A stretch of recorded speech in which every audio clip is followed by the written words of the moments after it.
Everything leads to this house where Lauren was or is. Polygraphing an ex-con. Do you remember wanting to see someone get hurt? Yes. Why won't you release the videos? Door knocks. No cameras, yeah. Roadblocks. Can we talk to you for just a second? Brush-offs. Why won't you talk with Lauren's parents? And a prison sit-down that could lead to the final piece of the puzzle. I think I'm one interview away from putting this case together. Just tell us where Lauren is.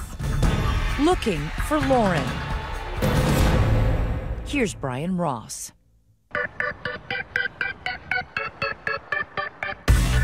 Party night in a college town. There's just so many people around and out at all hours. There was always something going on.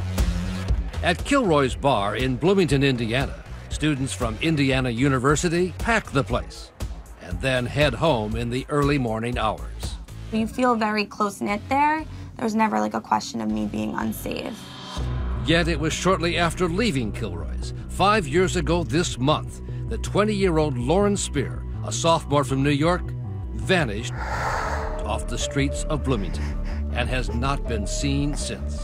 I really just would like to hear this is where you can find your daughter. It's the not knowing what happened to her, where she might be, or, you know, it's unbearable. But tonight, Lauren Spear's parents may be getting closer to knowing what happened. They came from up this direction. For more than a year, 2020 has been tracking a reinvigorated investigation. Surveillance cameras. With the help of former FBI cold case agent Brad Garrett, now an ABC News consultant, retracing her every step. Last seen actually at this intersection. The last time she was seen alive is exactly where we're standing. I really just would like to be able to bring Lauren home. I'm looking, honey. Lauren Spear grew up in the New York City suburb of Scarsdale. What are you going to be? I'm going to be a princess. You're going to be... She's a great kid, high energy, very caring. Very caring. Loving. I love you. You love me. We're a happy family. She really had a zest for life. I love that. I know. That's so Lauren. Her heartbroken mother and father, Charlene and Rob Spear, That made me cry, honey. try now to smile through their tears as they remember the good times. The child ballerina. Mom and Dad, I just want to say thank you. I'm having an amazing night, and I love you too so much. The coming of age at her bat mitzvah. We're proudest of how she handles herself, her boundless potential, and her joy in living life. You are proud parents. Yeah, we're very proud. So proud. Very proud. The call that ended her parents' dreams for Lauren came on June 3rd, 2011. We were eating dinner and Robbie, the phone rang. I went to answer the phone and Robbie said, Char, Lauren's missing. So it's really heart-stopping, you know? Lauren Spear has become a household name. One of the highest profile missing person cases in America.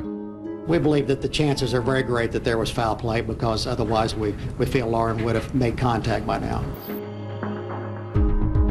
My first thing is to say to the person that has Lauren or that has harmed Lauren, shame on you. Shame on you. You're on the search or flyer? Search. Right. Hundreds of volunteers Walk up and down the streets, check dumpsters, check alleyways. joined Lauren's parents, Make sure you pay attention to the creek area while you're down there. full of hope she would be found safe and soon. I came out today just to help look for Lauren, and it's just a lot of massive territory. They searched abandoned quarries, We're continuing the search that we started. dense forests, So you're in this massive area and you're driving, here's another pull off, let's pull off. And then you get out of the car and then you go walking through these woods and you're calling Lauren's name and you're hoping you're gonna find her laying in the woods somewhere, and it's tough, you know. Let me be firm in that we're here Still committed to finding her. It's our worst nightmare. Kardashian and Seacrest now tweeting for volunteers to join the search. A massive search and a $100,000 reward have turned up little. And then, as a last-ditch effort, police searched the landfill used by the city of Bloomington. Probably the hardest thing that we had to do in the searches was to go to that landfill. Yeah. Stand there, watch them.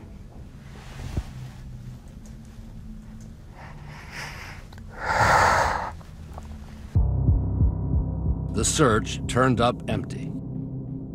I start my every day hoping that today is the day. I go to sleep every night knowing that I have failed and that I haven't. I'm sorry. I haven't done enough. But after June 3rd, it really started to sink in that this was happening. 11 days and counting since Lauren vanished. The search for Lauren Spear now stretches into a second month. This Sunday marks the one-year anniversary of the disappearance of IU student Lauren Spear.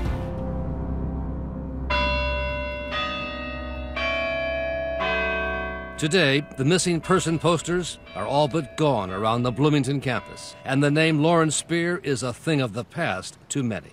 So when I say the name Lauren Spear, it doesn't really ring a bell. Mm-mm. There's not really much talk of it anymore, no. It's old news. I think we should let it go and move on. But quietly, behind the scenes, the case is very much alive. We're getting close. I think we're going to solve this. Former FBI agent Garrett and a team of private detectives hired by Lauren's parents have now turned up new witnesses, leads, and theories. Everything leads to this house where Lauren was or is. Garrett started with those closest to Lauren and the young men she was with the night she disappeared. When something happens to someone, it's usually from their own circle.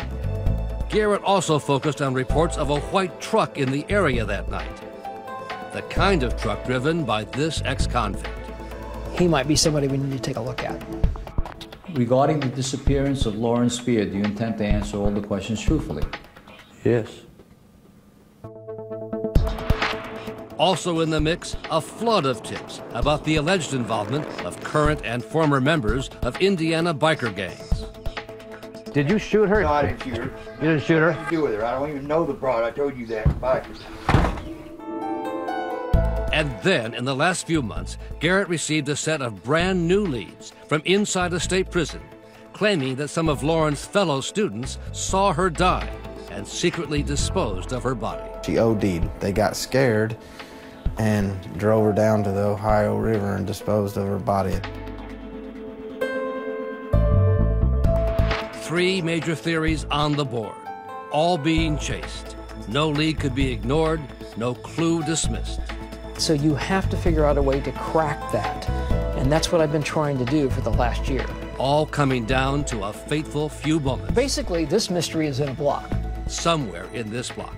And just in this short distance from here down to there. Literally, you're only talking maybe 100 yards. I'm Elizabeth Vargas. And I'm David Muir. Now that you've seen that first part, you've got to stay here because we're going to comb through those 100 yards, letting you in on every twist and turn of our unprecedented 2020 investigation, showing you what that former FBI agent is thinking in real time. And what that mother is going through as well, writing these words to someone who could be watching tonight. I hope you have as many sleepless nights as I do. We're live tweeting tonight, so join our conversation, and we'll be right back.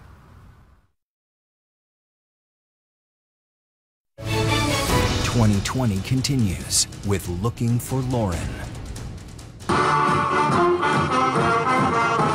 It's hard not to get caught up in the energy and everything there.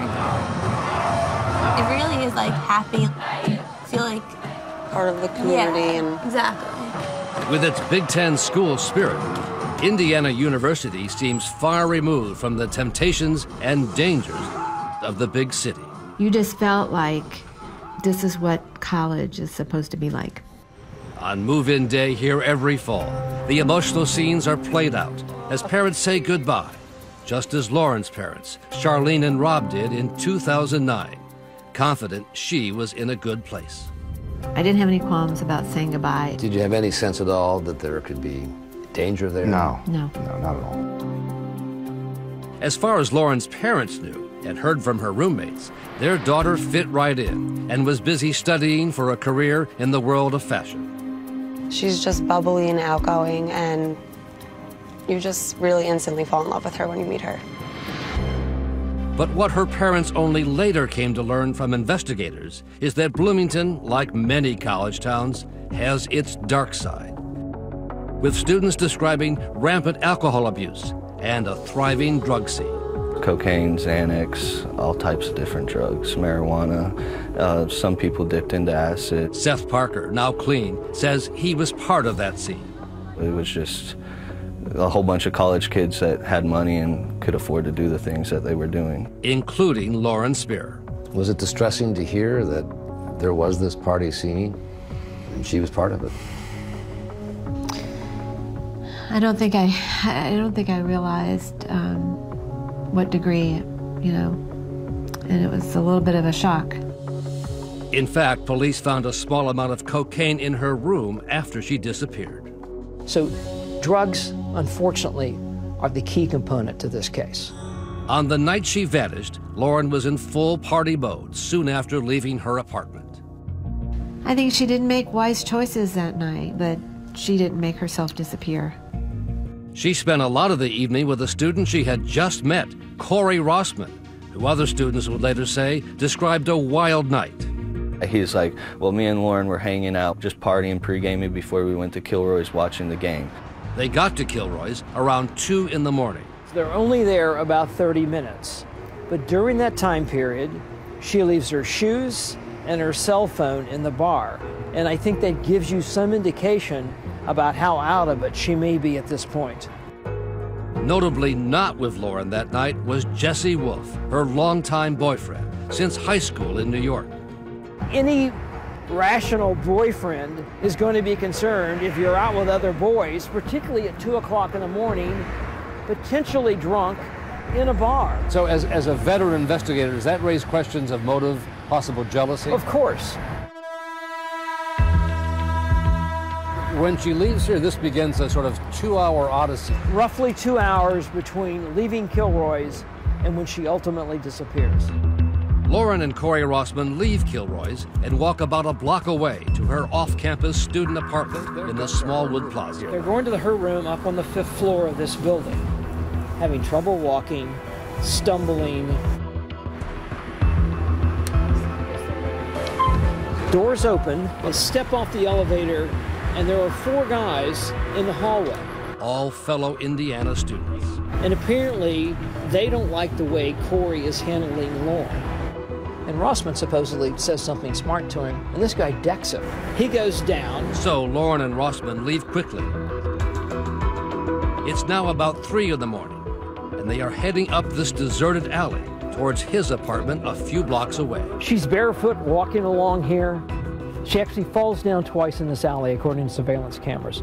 He eventually grabs her, throws her over his shoulder in a fireman's carry, and literally carries her the rest of the way to his apartment, which is about a block from here. She was not cared for in a way that I would want my son to care for another. And that's what kind of gets me, because the circumstances, I think, could have been a lot different had Lauren been escorted back to her apartment. But instead, they end up at Rossman's place. They go in here briefly. Where his roommate later says Rossman got sick. He vomits on the steps. And went to bed. The roommate takes Lauren next door to another friend. It's about 30 feet to Jay Rosenbaum's door here on the left. Jay Rosenbaum. Jay sees what bad shape Lauren is in and said, Lauren, lay down on the couch, go to sleep, go home in the morning. And she won't do it. She says, I want to keep going, I want to go. Jay walks her to the door, and he sees her walk up 11th Street. He's the last person we are aware of that sees her alive. As police begin to suspect foul play, all three young men, the longtime boyfriend, the new friend, and the last person who saw her alive, are identified by authorities as persons of interest.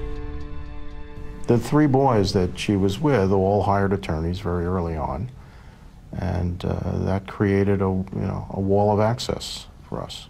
What about Lauren's boyfriend? He helped with the searches on Saturday and Sunday, but then he left. His parents came to Bloomington and took him away. What did you make of that? I thought it was odd. No witness reported seeing Wolf out that night, and he says he was at home watching the NBA Finals, which ended just before midnight. And then, according to his roommate, he went to bed around 2:30 a.m. Wolf would not agree to be interviewed on camera by 2020, but says he has cooperated with the police and continues to deny any involvement in Lauren's disappearance. He's the most loving boyfriend you can ask for. At the time, Lauren's friend said Jesse couldn't have possibly harmed Lauren. He would never do anything to hurt her. I'm not suggesting he did anything, but I'm not comfortable that I actually know what he was doing in the early morning hours of June 3rd.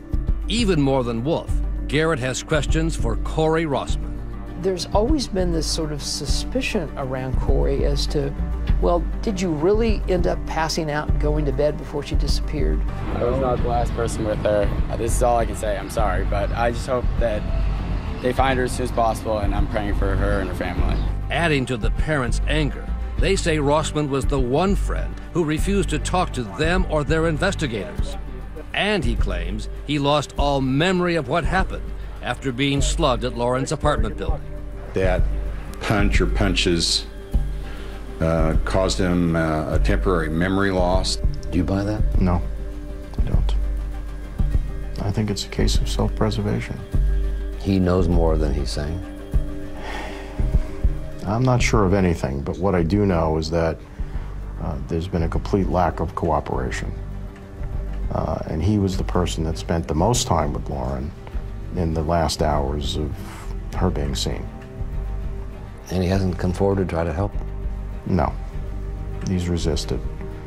Corey, Brian Ross from ABC News 2020. Can we talk to you for just a second about Lauren Spear? Rossman has denied any involvement in Lauren's disappearance, but declined repeated requests to talk with 2020. Corey, why won't you talk with Lauren's parents? They just want to ask you some questions about what happened that night. Anything you can say at all? This property, you'll be safe. What else is under the surface here that we don't know about? I don't know, but I'm not to the point to say he's not involved. His lawyer says Rossman continues to cooperate fully with police. Whatever happened in this block, which is why, in addition to the questions about her friends, the reports of someone in this white pickup truck circling the block could not be ignored. Do you remember thinking of killing someone and not do it? Yes. Was it this man?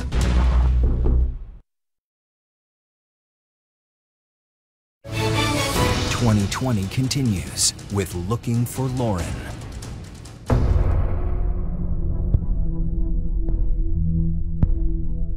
Colleges are a target-rich environment for predators. One night, Robbie and I got in the car and we drove around at like 3:30 in the morning just to see what it was like. We saw a girl walking home alone, barefooted. Lauren had just disappeared. Across the country in the last 5 years, some 56 female college students have gone missing.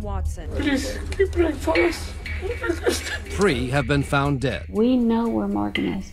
Morgan's in the box over there. 4 are still missing, Yeah, everyone's looking for you and thinking about you. including Lauren Spear at Indiana University. There are people that cruise every college campus because they're looking for vulnerable females that'll offer minimal resistance. And unfortunately, a drunk co-ed, particularly the size of Lauren, would be very easy to pick up. So from a predator's point of view, Lauren is the ideal target. On the night Lauren Spear disappeared, A vehicle came to our attention. surveillance cameras picked up someone in this white truck. Is there a possibility that this vehicle could be involved? Absolutely. We have to consider that possibility. Why? Because it circles the block during the time frame and the location where Lauren was last seen. Did he happen to be driving down the street, saw her at this intersection, and immediately pulls over because that's what he's looking for, talks her into the vehicle? That could have taken 10 seconds. At that point, he's got her, and he takes her to wherever. And then Garrett located this ex-convict, James McClish, just released from prison at the time of Lauren's disappearance, who also supposedly drove a white truck and liked to cruise the streets of Bloomington in the early morning hours. He'd just gotten paroled for an offense where he apparently assaulted his ex-wife. One of the charges was strangulation. And he was living in a halfway house, probably within 10 minutes of where Lauren disappeared. A female from his past reached out and said, look, you need to check him out. He was there. He's made comments. You know what happened to her? The same thing could happen to you. And she alleged McClish killed Lauren and buried her on his farm in southern Indiana. Even though the leads about McClish and the white truck had been dismissed by Bloomington police early on, Garrett and one of the private investigators working for the family, Bill Benjamin, still had their doubts and tracked McClish down through his probation officer. And so we approached him and we said, would you be willing to take a polygraph? And he said yes. 2020 arranged for veteran polygraph examiner Ralph Nieves, former New York City police detective, to come to Indiana. And what I'm trying to do is to find out whether this individual is playing games with us or is in fact the guy. What if in fact I seen her on TV, I didn't know she was missing. Before the test started, McClish, who was in prison for assaulting his ex-wife, told Nieves he wanted to clear his name. The story I got was my ex-wife told whoever that I took her, I kidnapped her, done whatever with her, and I buried her on our farm property down home. Oh, did you bury Lauren? Yeah, I supposedly buried Lauren because my ex-wife was mad at me. I mean, I honestly think it was her. And that's the one that you were in jail for, right? Yes. Does he fit the profile potentially of somebody that could have done this? Of course. He's on parole for assault of women. He was in the community. And here's the more fascinating thing. He then abruptly left Bloomington just a few days after Lauren disappeared. James, have a seat here. Okay. Okay, one cheek here and one cheek there, okay? As Nieves attaches the sensors to McClish, the electric chair, he warns him not to try to beat the machine. Now, anybody that tries that, wasting his time, wasting my time, because I'm going to know whether you're telling the truth or not. Right. Because the computer's going to tell me. The fact he showed up, does that suggest to you he probably is not right for it? He seems to be very comfortable about this. I've been to dozens of these, and I have felt comfortable, and then all of a sudden they just spike the key questions. The only thing we're interested in now is in justice and in the truth for Lauren. Gotcha. This portion of the test is about to begin. Do you live in Indiana? Yes. The machine reads changes in breathing, heart rate, and the green line galvanic skin response. Regarding the disappearance of Lauren Spear, do you intend to answer all the questions truthfully? Yes. Do you remember wanting to see someone get hurt? Yes. Do you remember thinking of killing someone and not do it? Yes. And the questions about somebody getting hurt or wanting to kill somebody, all of us have had those thoughts. We're not really getting any external reaction to these questions. I mean, he's pretty flat. Do you know where Lauren Spear is? Do you remember causing serious physical damage to someone? Something's spiky. Did you conspire with anyone in the disappearance of Lauren Spear? If he bombs this, we're going to go in there and have a long chat with him. The answers and the results when we come back.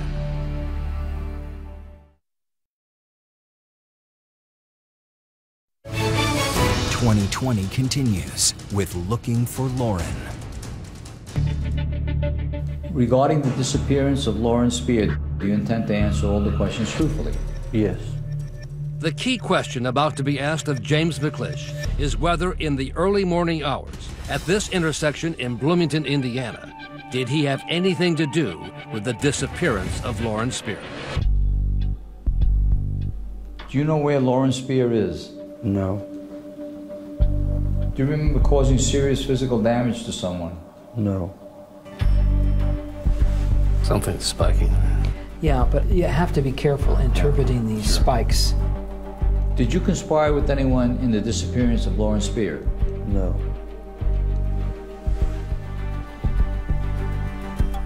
This portion of the test is over. Remain still until I have released the pressure from your arm. Brian, take a look. We have a preliminary on one, and you can see what that says, okay? In my opinion, you're being truthful. The computer's confirming that on two algorithms. That is no deception indicated on the relevant questions that we asked of him. No deception. Means that he's being truthful, okay? How do you feel about it? I mean, I was a little insulted when I heard the rumors and whatnot, but I appreciate it. Good luck to you. I wish you guys the best of luck. I really do. Thank you, Mr. James. I appreciate your cooperation. Not a problem. Not a problem. Appreciate you trusting me too. Is it disappointing? No, it's not disappointing. It actually motivates me on a couple other things that we need to do. So we'll just keep hitting it. So back to the investigative drawing board and to a new set of leads about this man and a notorious motorcycle gang. They're the most violent motorcycle gang in the West. The Sons of Silence. So brutal. This History Channel documentary was a catalog of grotesque images. You're in the Sons, you're not nice to people. It's the way we are. And many of the new tips led to the man who lives on this Indiana farm. A former member of the Sons of Silence, Robert Strange, who goes by the name of Bodine. No criminal record, but well known to authorities. He's got a reputation for being what they call an enforcer. If you have a problem in your gang, you come to him and he takes care of it. Garrett obtained this online message from one of Bodine's relatives. That she ultimately ended up on his farm. Claiming Lauren owed money over drugs and threatened to go to the police. And that he allegedly shot her and buried her on his property. It's very good fertilizer, the message ended. About to go into the farmhouse just to give a heads up in case you don't hear from us in an hour or so. Please do. On a rainy afternoon last month, we went down a county road west of Indianapolis to talk to the man who calls himself Bodine. Hey, how are you? Brian Ross, ABC. Hello, y'all. He knew we were coming, but he wasn't very happy to see us when we showed up. I'm not going to get on his camera. Well, it's about the Lauren Spear case. I know what it is. Can I just show you? Can I just show you this? No cameras, John. Well, that's why we're doing this. We want. No, you said you want to talk to me about the people you were interviewing. Yeah, here. Let me show you. We wanted to show him the text of the message that said he shot Lauren. Did you shoot her? It's important, Mr. No, I didn't shoot her. You didn't shoot her? Nothing to do with her. I don't even know the broad. I told you that. Bye.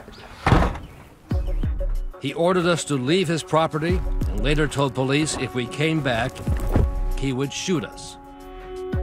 But it wasn't the only lead about Lauren and shadowy people from Indianapolis. Southmoreland keeps popping up in our investigation. Including a very specific tip about what's called the Mars Hill section of the city and people in the drug world. Everything leads to this house where Lauren was or is. Jennifer Chandler, a meth addict since 16, she says. She took Garrett to this abandoned home where she said Lauren had been beaten and buried. It haunts me. The fact that there are so many people in this small city that know what happened to her. People just don't disappear. They just don't disappear. And it's not right. As intriguing as the lead seemed to be, the reality is, I couldn't find any of it to be true.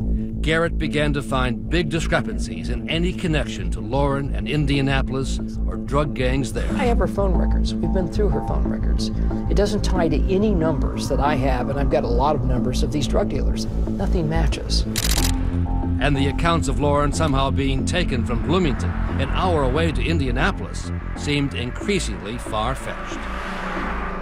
You have to understand, when you deal with drug-addicted people, particularly that have been on meth for a number of months or years, their reality has been altered because of all these drugs. And they have agendas against other people, and they want to get them in trouble. And Garrett now believes that may well have been what led to the tips about Bodine, his enemies just trying to get him in trouble. I think it's very possible they were out to jam up Bodine. Why?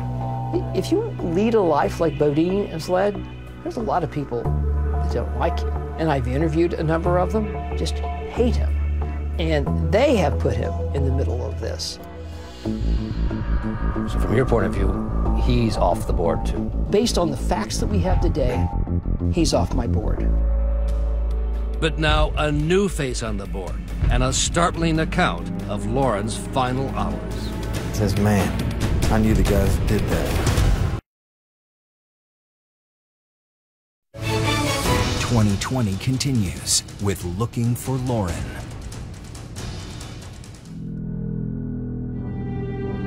Before this commencement ceremony gets fully underway, there is a member of the Indiana University community who should be with us today, but who is not. Graduation was a really difficult time for all of our friends. The fact that we were leaving the place without her. Lauren was last seen in the early morning hours on June 3, 2011. She didn't even get a chance to leave with us. 2 years after Lauren Spear disappeared, her class graduated from Indiana University. We know that Lauren's disappearance has been a terrible and unimaginable strain for her family and for many of you who knew her as a classmate and as a friend. Seeing her empty room, I just remember we were all sitting on her floor and like we couldn't even speak. It was like we all just sat there and really cried. I never thought that I would leave Bloomington without my daughter. And then you come to the realization that you have to. The drive back was difficult. I sort of felt abandonment. Lauren may no longer be with us. The Spears tried to keep interest alive in Lauren's case. We ache for her, and we want to bring her home. But once back in New York, the tears turned to frustration and anger at Lauren's friend who wouldn't cooperate with them, and at the Bloomington Police Department. We were not getting information from the police as far as what they were doing, what they were finding. Of course, that was terribly frustrating for us. They sort of shut you out. That was their policy from the beginning. It's their policy today. Adding to their frustration, Bloomington police only publicly released these 2 images of Lauren leaving her apartment and the suspicious white truck, even though police had a large quantity of surveillance video of Lauren's movements that night. They haven't shown us any videos. That's in sharp contrast with how other police departments have handled similar missing person cases, like that of Hannah Graham, a student at the University of Virginia. This is Miss Graham. There, the police chief made public all the videos he had. I wanted people to know who we were looking for. Maybe what you see now in this video may cause some recollection. It worked, leading to the discovery of Hannah's body and her murderer. But even now, 5 years later, the Bloomington police continue to withhold the extensive surveillance videos they have of Lauren and shun requests from reporters for interviews, including ours. Hey, Brian Ross from ABC. So we waited for Police Chief Michael Ditkoff outside police headquarters. Can I ask you a quick question here, sir? We've been trying to get a hold of you to talk about the Lauren Spear case, and you haven't been very cooperative. And the parents say that you've treated them badly. No, I don't think that's true. I just talked to Mrs. Spear yesterday. Gave her an update in the case, and can you give us an update?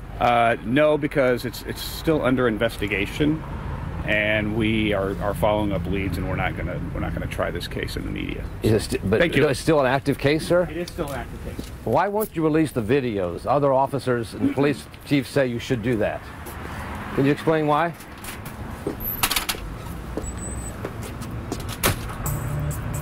From the beginning, the Spears decided they could not entirely rely on the Bloomington police to pursue the case. It's a small town, and limited resources. So they set up an online tip site, findlauren.com. We got a lead. Tips from the site about the white car, the ex-convict, and the Indianapolis biker gangs were ultimately all dead end. But now there is a new lead from that Find Lauren site that has led former FBI agent Brad Garrett to the banks of the Ohio River, a lead that he believes may hold the best chance for an answer. There was a kid in prison by the name of Corey Hammersley. Hammersley, once a star student and athlete in Indiana, got deep into the drug scene, and 1 year after Lauren's disappearance, had a meltdown high on drugs. Steps out of his apartment, has nothing on but a hat, takes a firearm and starts shooting into a house. A naked man armed with a gun fired as many as 15 rounds. Captured, prosecuted, and sentenced to 24 years in state prison, where the new lead emerged. This is coming through another inmate that was locked up with Corey. They were playing cards. Lauren's picture comes up on the television. Missing IU student Lauren Spear. And immediately, Corey looks up at the TV and says, "Man, I knew the guys that did that." The inmate who served time with Hammersley agreed to recount what he says Hammersley told him if we blacked out his face. And they were drinking and got to doing ecstasy, and she OD'd. It scared them. They didn't know what to do with her, and they took her down to the Ohio River and got rid of her, and then he said disposed of her body.